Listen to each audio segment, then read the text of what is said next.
The season of Mirror Where It Begins, Conversations with Lady O. I came across an old video. I'm actually going through my Facebook. A very pointed, articulated, eloquent, level-headed video specifically to the Liberal leadership. At that time was Justin Trudeau. Now it's Mark Carney. Ask ourselves, 3 years later, has the Liberal Party, even under the guise of a new government or a new party with Carney, it's the same thing. They don't listen. They dismiss. They do believe their way is the best way. We have to give Carney some credit that he is copying Polivier's platforms, but because he's not Polivier and he does not have Polivier's team, the implementation of it and the rollout of it is going to be very, very interesting to see how he thinks he's going to render the same successes that Pierre would have with Pierre's policy without it being Pierre behind it. So let's just, it's a very short video, and I'll come right back and wrap it up.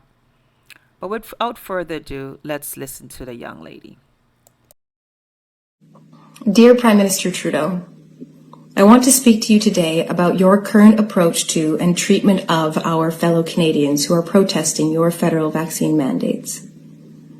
They have asked to meet with you, Prime Minister.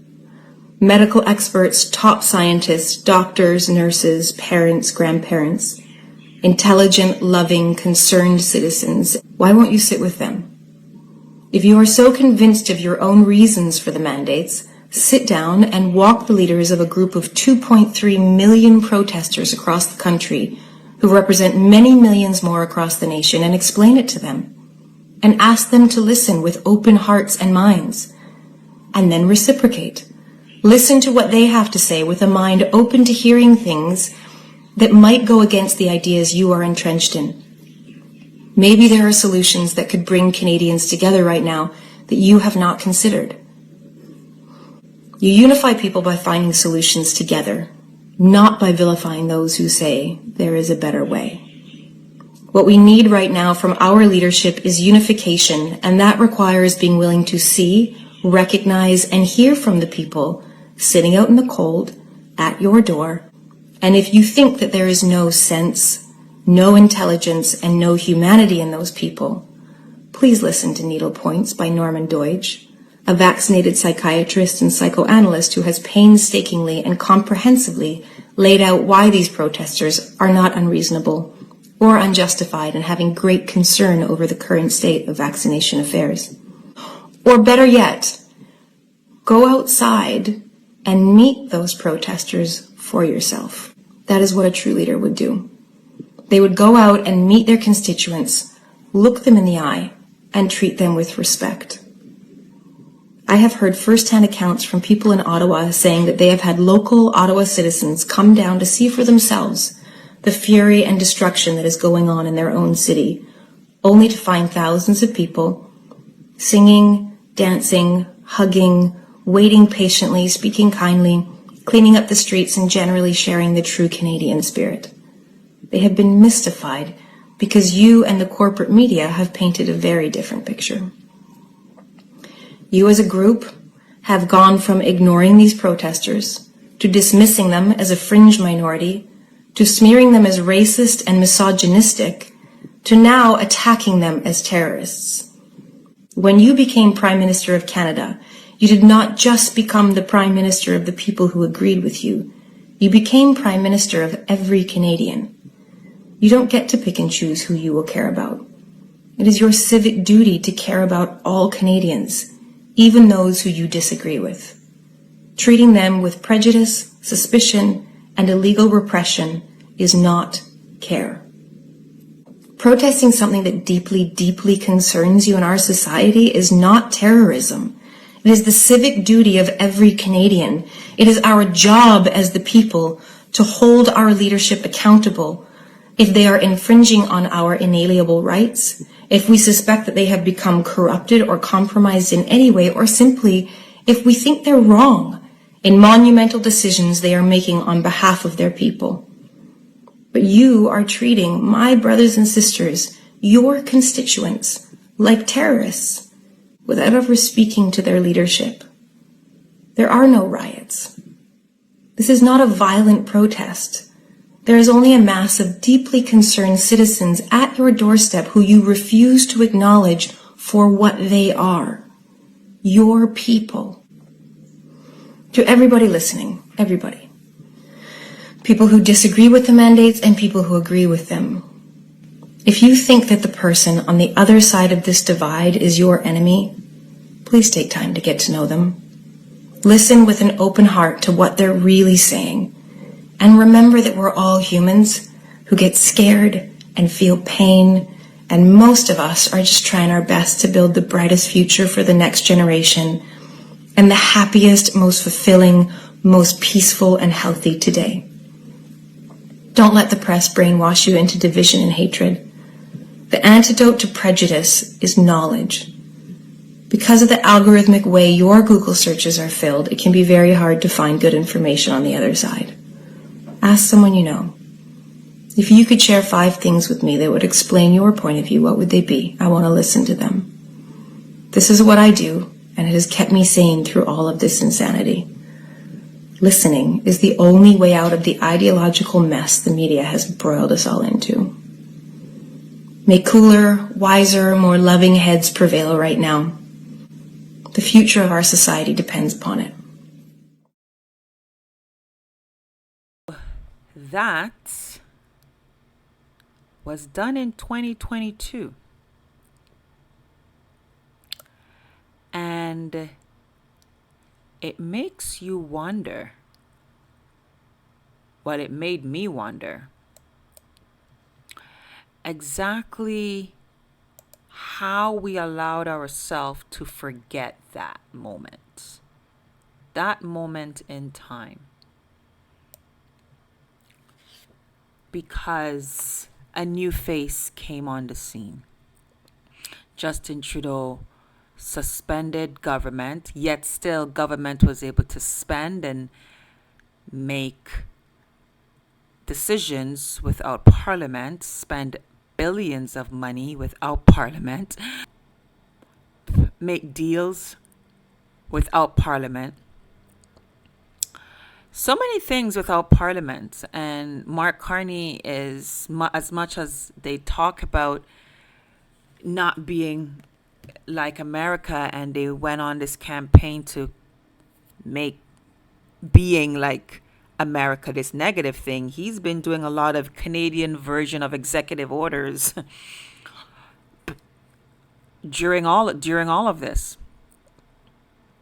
Now our parliament is back, and now parliament is done because we're on summer break. And here, Ontario, ministers got a raise and on summer break. Even during the lockdown, I don't know if many of you remembered, but these elected officials voted for increases. We allowed Jagmeet Singh to ride off in the sunset with a $1 million retirement pension. And we think, we showed Jagmeet, we decimated, he didn't get his seat back. Yeah, so what? He's laughing all the way to the bank. He's retired, millions in his pension. His children are well taken care of, and now he can live his best life in a young age, retired. Many of you dipped into your retirement during the lockdown because you didn't listen to us, and now you're over your 60s and you don't even know what's going to do. Many of you had to forfeit. Many of you lost. You're supposed to be living your best life in retirement at an older age, and you're not. He's living his best life in his retirement at a younger age, and you think you stuck it to him? You think you showed Jagmeet? No, you didn't show Jagmeet nothing. Showing Jagmeet something would have been to defeat him and the Liberals during Justin Trudeau's time, so he does not qualify for his pension. That's what you should have done. What you could have done to really show Jagmeet was to pressure them so much that him, Trudeau, all of these rabbit in a hat tricks that they were able to do would not have occurred. That would have showed him. You're not showing him anything. You didn't show Justin anything. Justin is living his best life fully. Before he was on a pension from the government, he was living his best life with the last name Trudeau, with all of the private entities, him, his mother, and the Trudeau legacy, and all of his shakers and bakers and bankers. Like, you think that you are showing these people. You're not. You keep bringing in elites to govern over you. They have nothing to lose. They're coming in already set, and you think, oh, well, they're not there for the money because you're coming in. No, they're actually there for the money, because one thing about these elites, it's never enough. It's never enough. And they look around and they find those that love to rub shoulder with elites and bring them on board. And you think, oh, they're regular people like us. No, they're not. They have been eyeing the prize of elitism all their lives, and they finally have the shot, and you bring them in as your representative because they have been parachuted in. And you think they're there for you, the little guy. No, they're not. So that video was just a reminder of what the climate really was, and the type of leadership that we had, where it was so puffed up in itself that it saw the common people as people that had to be tolerated, yet still did depend on you to live off of. They're like, what do you call, vampires or leeches? There's been some analogies people have equated them to. Parasites, where there's the host and then there's the thing that lives off of it. Sometimes I wonder if ignorance is a parasite itself. It relies on the host to maintain its state of being. And a host that is ignorant, that is actually feeding this parasite of ignorance. In ignorance itself, you are the host that is enabling the parasite.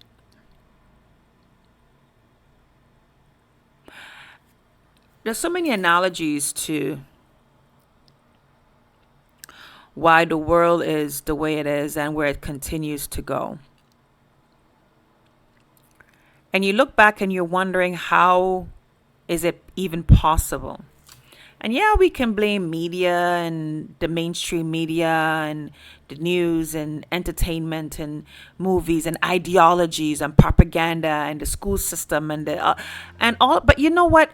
Each one of these things requires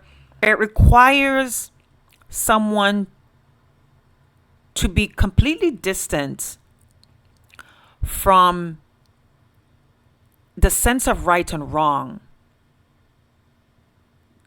the sense of justice and inequality, just to be separate from it.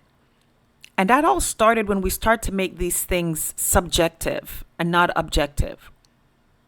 When we started to make good, evil, right, wrong, what's moral, what's immoral, what's justice, what's fairness, what's equality, what really is corruption, what really is unethical, just ethics itself. That's now, when we start to make all those subjective and not objective, when even ethics is now subjective, what really is ethical? Is that really unethical? Is that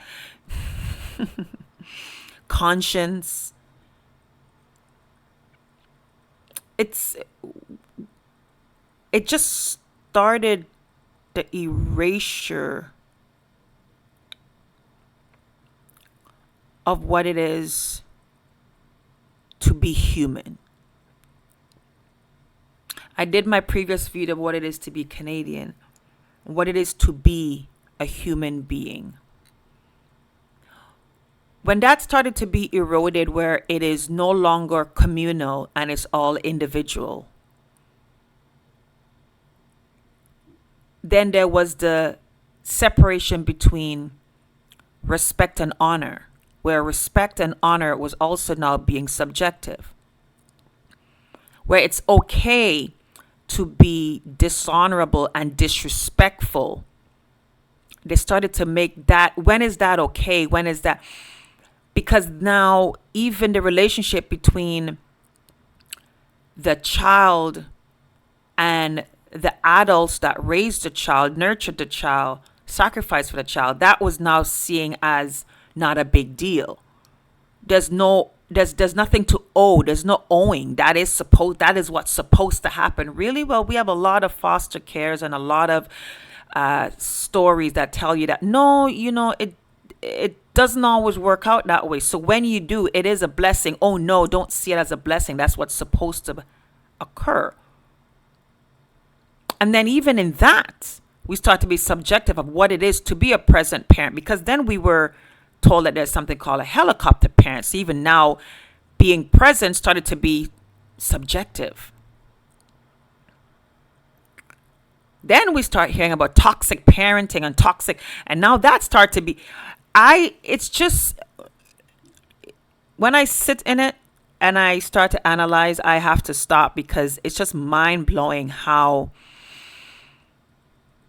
well strategically, amazingly, diabolically, expertly evil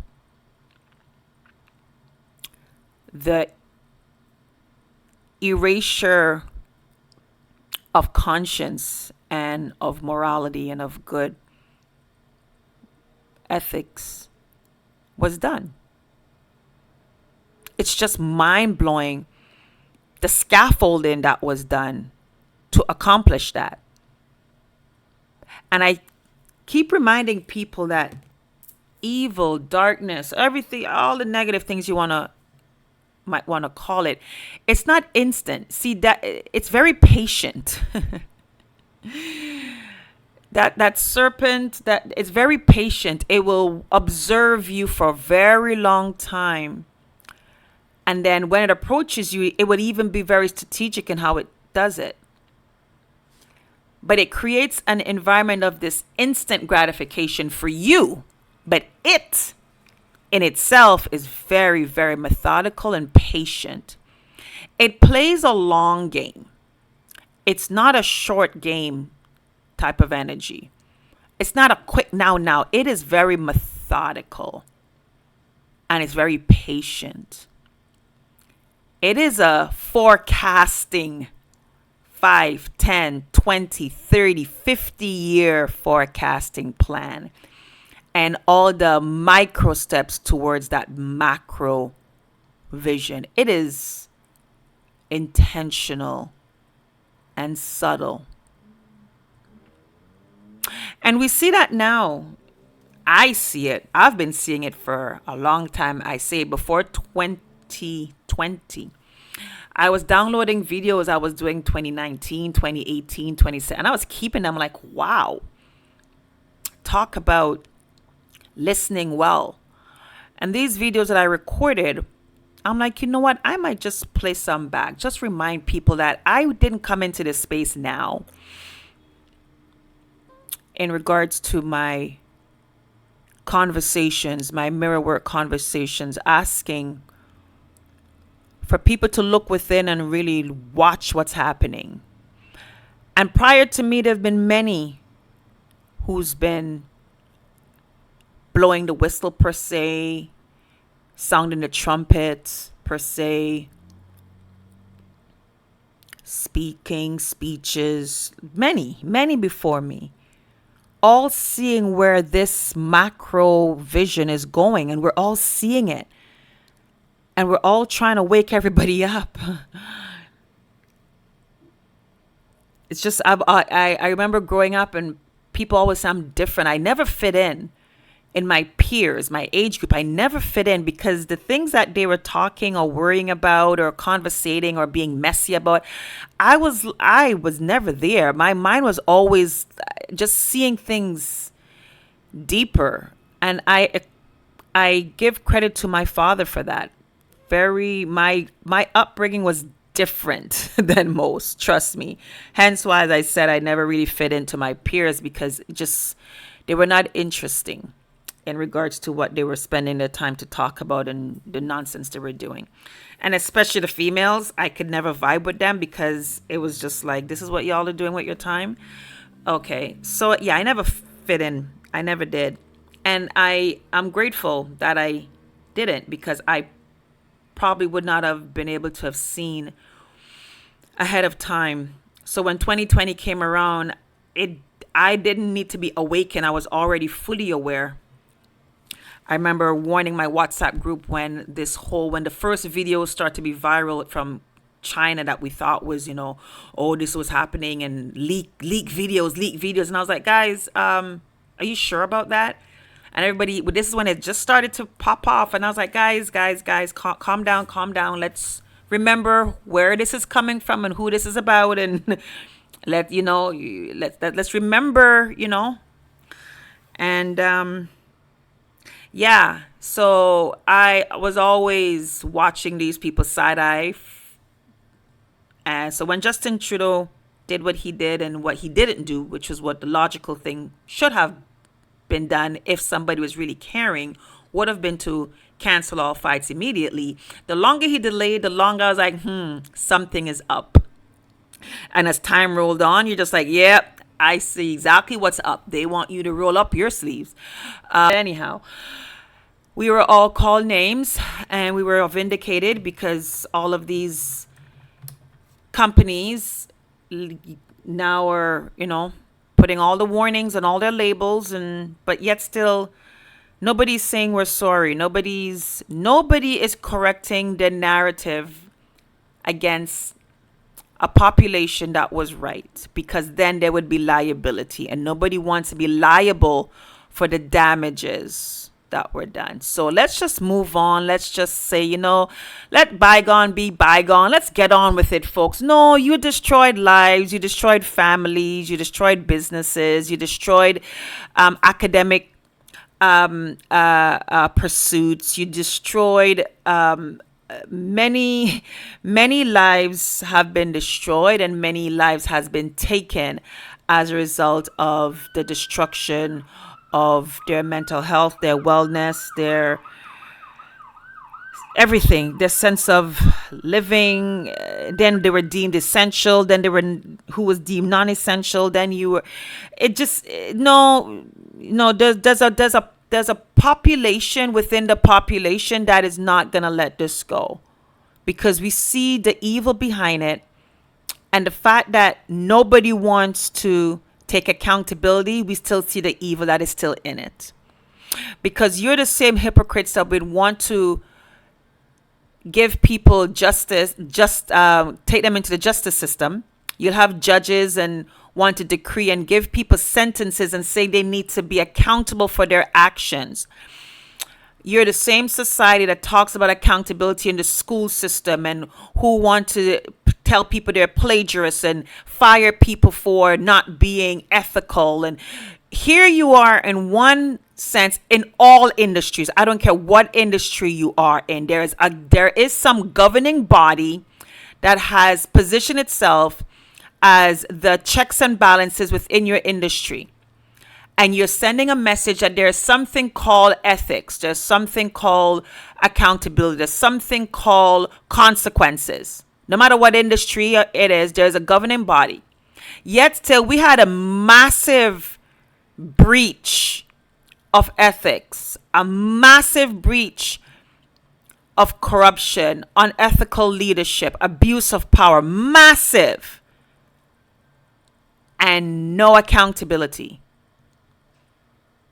from all of the governing bodies in all of these institutions, in all of these industry, zero accountability. But on the other side of your mouth, you're here talking about accountability to other people, to the common folk. Until this is made right, evil is present, even more so now than ever. It was always present. But I'm just saying there's a special type of lack of accountability. There's a special type of that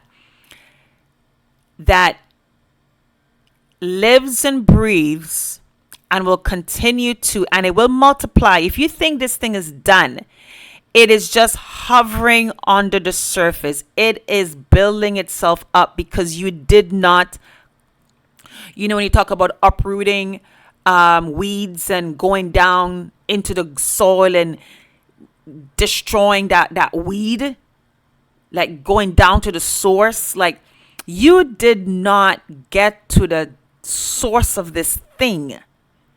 So it's still there. It's just hovering under the surface. It's like Moby Dick. It's there. It will breach again. Oh boy. And in breaching again, it's collecting all of the lessons that it learned during the last breach in 2020 to 2022.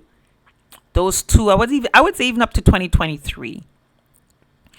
For those 3 years, it's collected so much information about you, humanity, but let's be specific for Canada and even more specific for Ontario.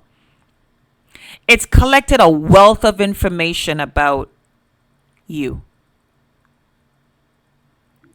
And it's there. It's still there. And as a result of you allowing the Liberal Party to still be relevant, and you allow Doug Ford to make you think he's conservative whenever he feels like just stroking you, and you allow the conservative progressives in Ontario to commandeer and take control of your writings, as long as you progressive conservatives and progressive liberals keep thinking that this is a war against the other side and not seeing that you both are sitting ducks to these elites, they will, this energy has no respecter of person, doesn't have a respect of loyalty. For all of you that think that it's going to remain loyal to you, you liberals, it's going to come and eat you alive. Because you think it's about the conservative things, about Pierre Poilievre, it's about the conservative party. You think the fight is about a party. You are... This thing will turn around and it is going to eat you alive. And you're going to be like, oh my God, after everything I've done for you, and oh my, and it's going to look at you be like, I'm sorry. We know better. And you kept telling us that we are correct in how we are. You keep voting us and you keep defending us. You keep saying that we were right. And we keep telling you that we are elitists. Mark Carney did a pointed video and told you when you're going to a globalist or an elitist for advice, he doesn't suggest that. He tells you not to do it. But you keep saying, yeah, no, we want to. Be like, oh, okay. When an abuser gets the green light that you don't care about the red lights, you're okay. Yeah, you know what? Be authentic, and we just got to do our best. Be like, oh really? That's all I have to do is do my best. So when my best is to be the best abuser, that's okay. But as long as deep down inside, there's some good there somehow, you're okay with that. You don't require me to raise above that. You're okay with whatever I bring to the table. Oh, okay. So this is why people like Mark Carney and Justin Trudeau could always make you think that, I was doing it with good intentions. Because that's all you told them they have to say, is that they have to believe and they have to tell you. Not that they believe, because they know that what they're doing is wrong. They know that. This idea that they really, no, they know. They know that they're manipulating you. They know that they're they know that they are lying to you, but they believe that the lie outweighs to them their benefit. And the benefit is to control you, because they really believe that the best thing for humanity, for you, they know what's best for you. And you've told them time and time again that they know better than you. You keep reinforcing to them that they know better. They are better suited to tell you how to live your life because they know better. You keep reinforcing that to them. So in their elitist circle, they truly believe that their intellect is so superior that they know best. And to them, it's better that they rule you and they tell you what to do, when to do it, how much to do it, when to stop.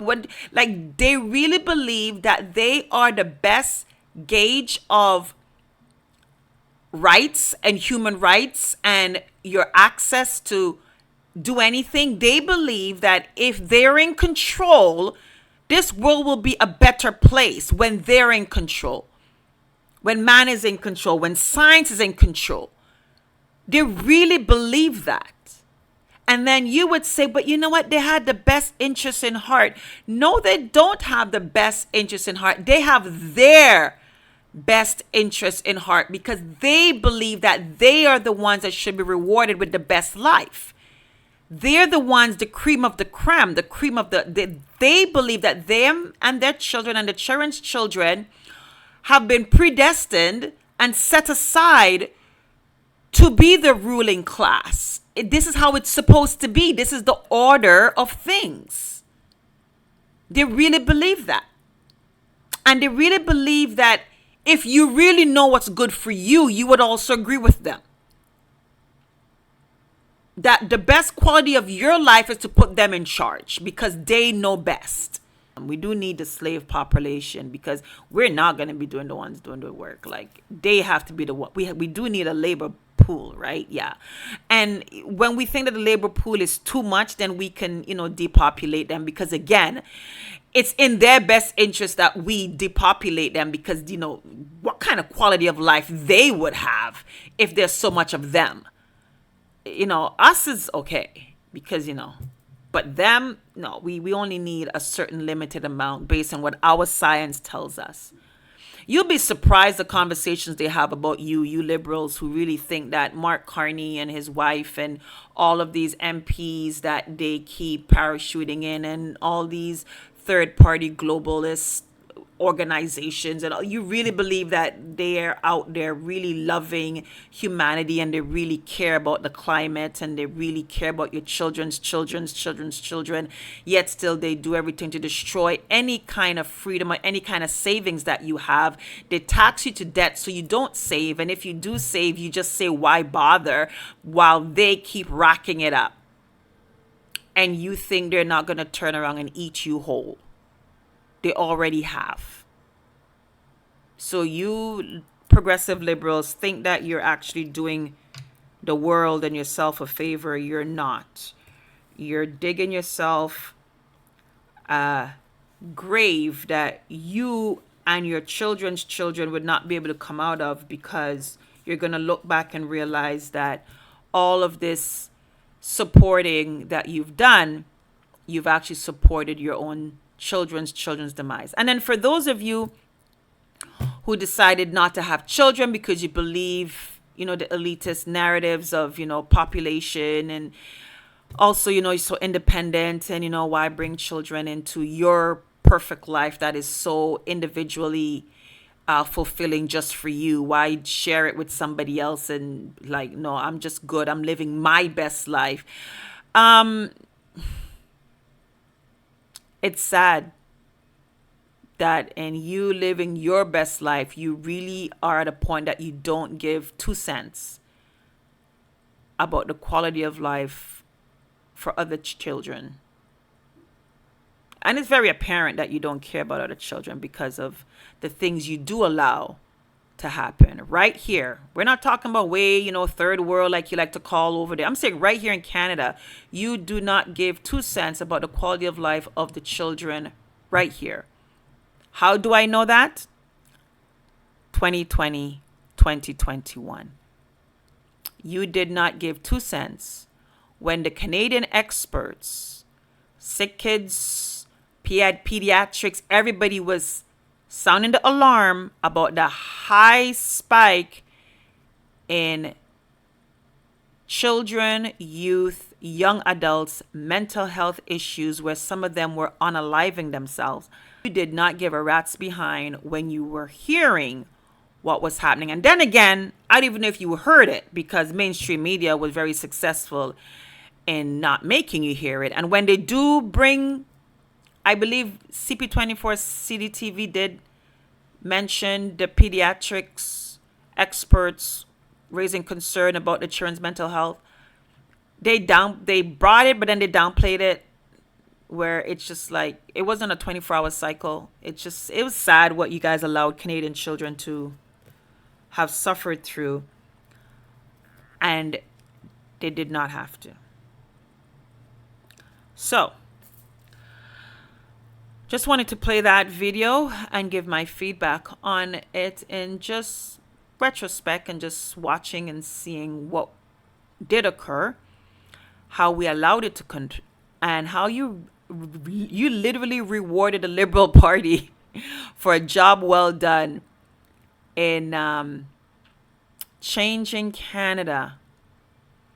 We're not we're not gonna go back. It's not we've this last election was the opportunity to have seized that moment and return Canada back into the powerhouse that it was economically, standard of living, your quality of life. It would have been a breath of fresh air, but remember, fresh air was demonized. So 2020, 2021, fresh air, a breath of fresh air was demonized.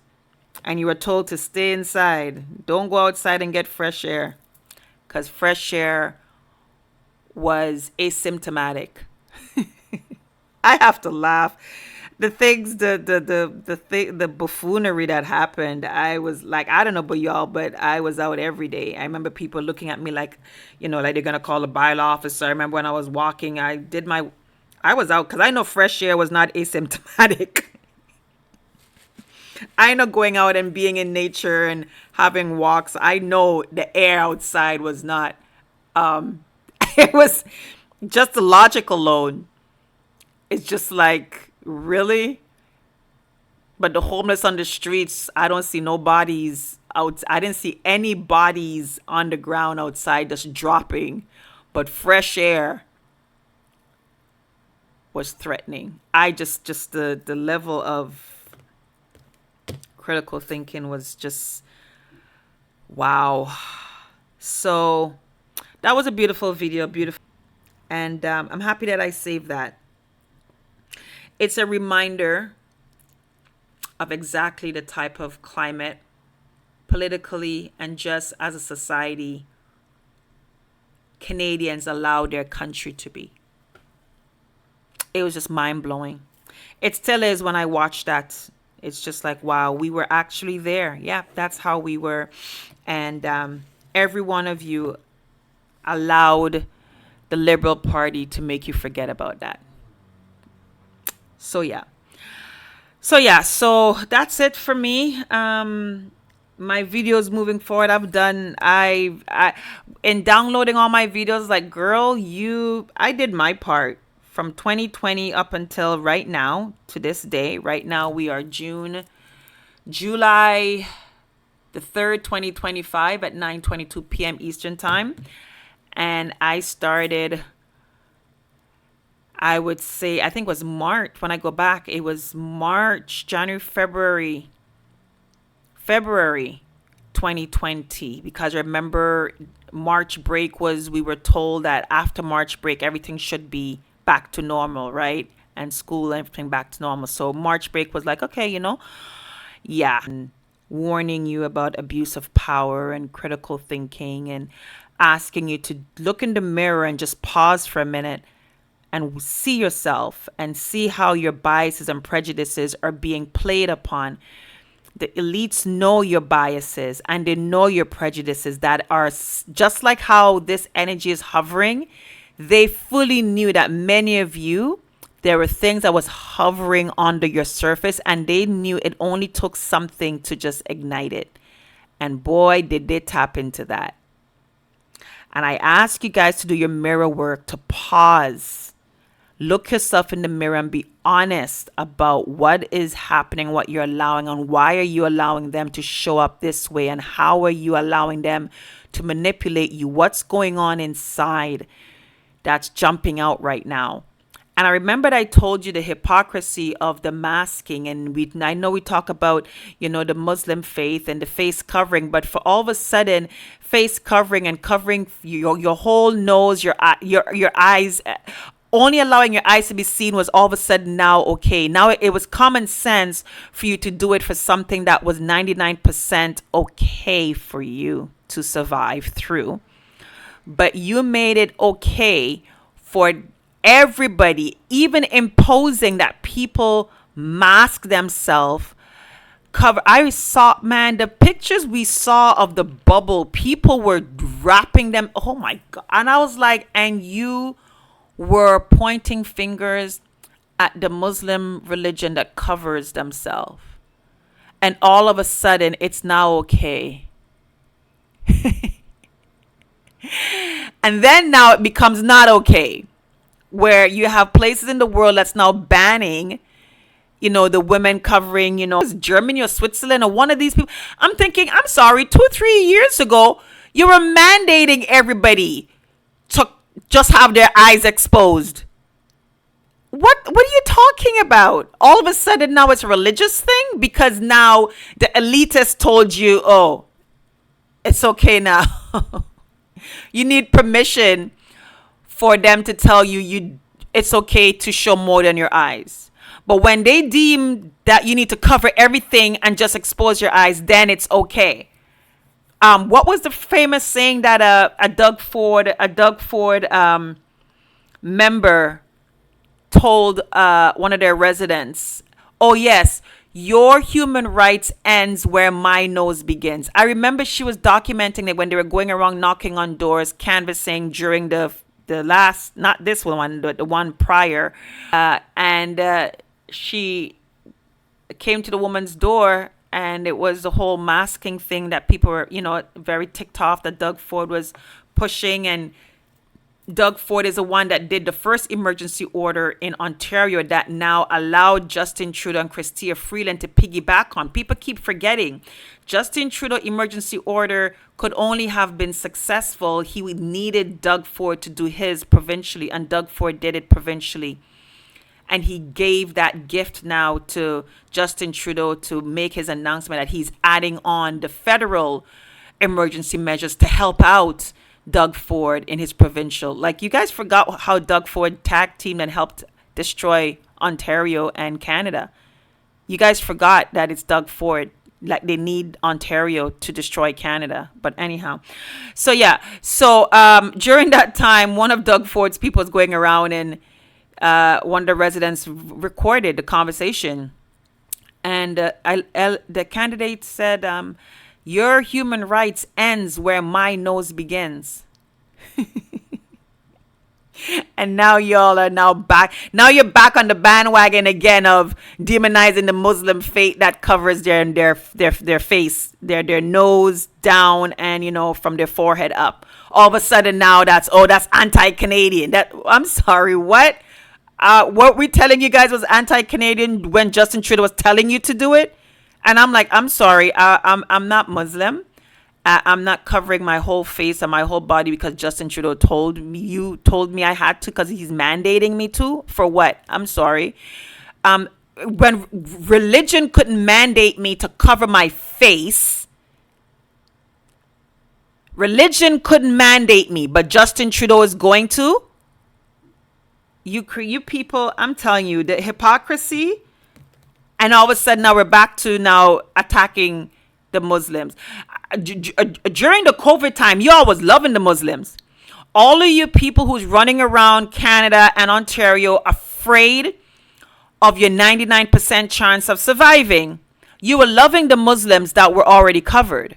I think during this time in Canada, and I'm going to wrap up with this. I think during this time in Canada, in this Canadian history of the whole lockdown fanaticism, yes, I'm going to call it fanaticism. Yes, I am.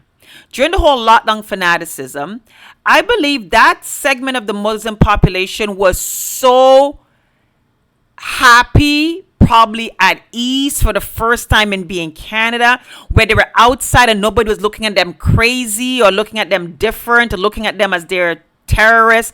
Like, I think during those 2.5, 3 years, that segment of the Muslim population that was already covering everything about their face except showing their eyes, I think for that moment in time globally, but I'm going to keep it here in Canada, but globally, it was probably the first time outside of Afghanistan, outside of that area where that is a lifestyle of a mandate, where outside of that, everywhere else in the world, they were like, wow, it's actually to go, it's actually okay to go outside like that, like this. Like, they were probably like feeling like, see, we told you, but although it's a different reason, but still, see, we told you this is okay. And then I remember going to the bank and it's being okay for your face and everything to be covered. I remember that would have been alarming, where you think it's a banker or a robber or it'll be. But I remember when the banks were actually okaying people coming in like you're going to rob the place. Everything covered. I was like, what kind of twilight zone are we in right now? And I was like, wow, all of a sudden this is okay. This is patriotic. And all of a sudden now it's not patriotic. Now we're back to it being religious and anti-Canadian and go back to where you came from. Listen, you people, mirror work, people, mirror work. I'm done. I don't, apart from my content, there's so much content out there. I'm done. Like, my spirit is like, you know what? I'm done. You don't need any more feedback on contents. This past election, the elections prior, the amount of work I've done politically, and I know I showed up, and my children can definitely live to say that mommy showed up, and not just in words or lip service. I did it all, sacrificed it all. Personal, professional, relational, man, I stood, talk about 10 toes down, talk about pounding the pavement, talking about showing up, putting your money where your mouth is, putting your freedom where your mouth is, sacrificing, putting yourself on. Man, I know my children can say that, yeah, mom fought and mom did everything to protect us, to fight for our freedoms, but also to, during this time when pressures were on the adults to do things and hand your children over to the government, I said, not on my watch. No, are you crazy? I'm sorry. What? Yeah, okay. go try another one, not this one, not here. Try another one. Now that they're adults, how they decide to want to hand themselves over to the government is up to them, but they know. This is one thing I am proud of as being their mother.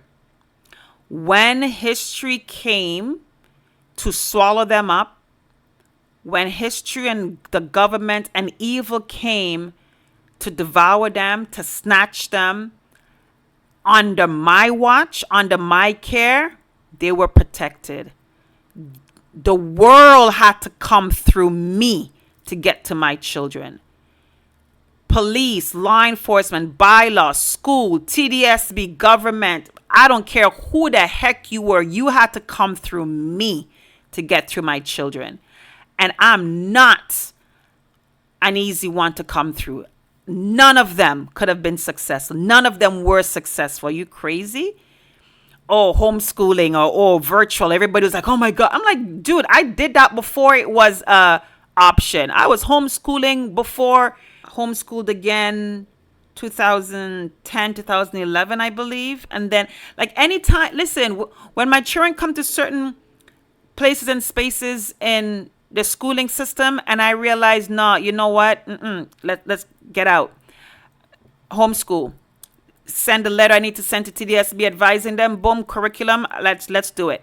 I'm sorry because I'm very, very, very confident in my abilities of being my child's teacher.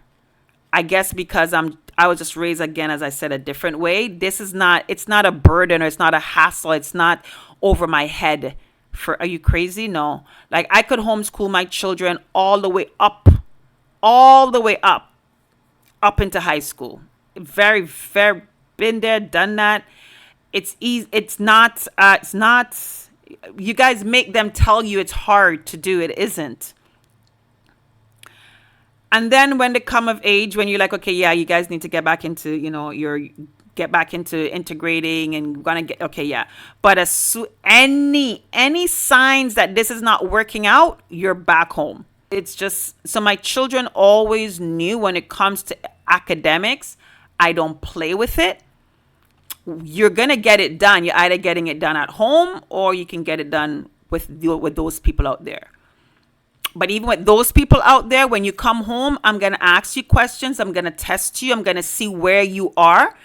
And if you're not where my expectations are based on what I know you're capable of and what we are doing homeschool. Because you're going to be competing with their students from other countries.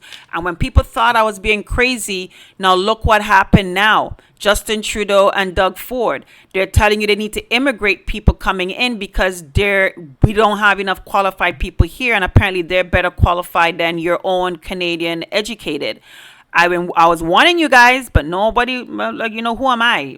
Nobody for you to listen to. Okay, and now look what happened, right? I was warning you guys that this was a trap, but no. It's all right. You guys keep listening to Doug Ford nonsense and the liberal nonsense, and you keep going down that path. And I keep telling you, the agenda to hollow you out with your permission has been 10 years in the making.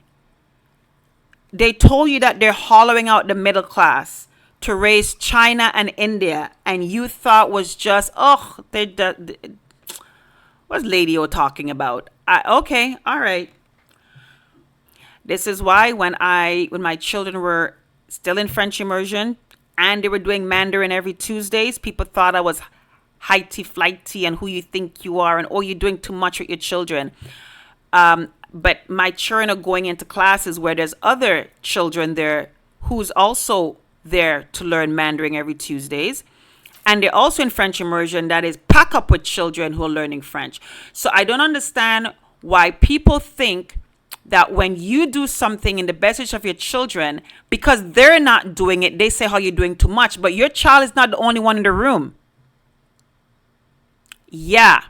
Your child is not the only child in the room. That tells you that there's somebody else, some other family is thinking the same thing just like you. That's why their child is in the room as well. Yeah. You guys have a wonderful rest of your day. I'm done. Like I am so done. So I'm gonna go through some old videos, see what's out there, and we're gonna have some different mirror work conversations because honestly, I don't know how much more needs to be said by so many different people, so many different ways, so many different styles of saying it, so many different personalities in saying it, so many different way of bringing it, different passions, but so many. It's come to Canadians in so many variances. Don't know what other way is going to be palatable to you. Because one thing I find about Canadians, you find ways to complain and criticize. You always find something to criticize about. The way the tone, the way they said it, they sounding angry, they're loud, or they're too passive, or they don't sound this, or they're too articulate, or they're too they don't look educated, or you find there's always something for you to critique with the message and the messenger, yet still you for some reason can't find that critical energy for the people that is destroying your country that you keep electing. Can't find nothing critical with them. But yet still, everybody else, you're either wary about, you're suspicious about, you're critical about. You find all manner of things to say, I don't know. But you can't find that energy and focus it on the very people that's destroying Ontario, destroying Canada, and destroying your quality, your local quality of life. You can't find that energy to criticize and to do something about that. This is Lady O. Stay in action with faith and possibility. Walk in and protect your light. Your purpose will find you. Say what you mean and live like you mean what you say.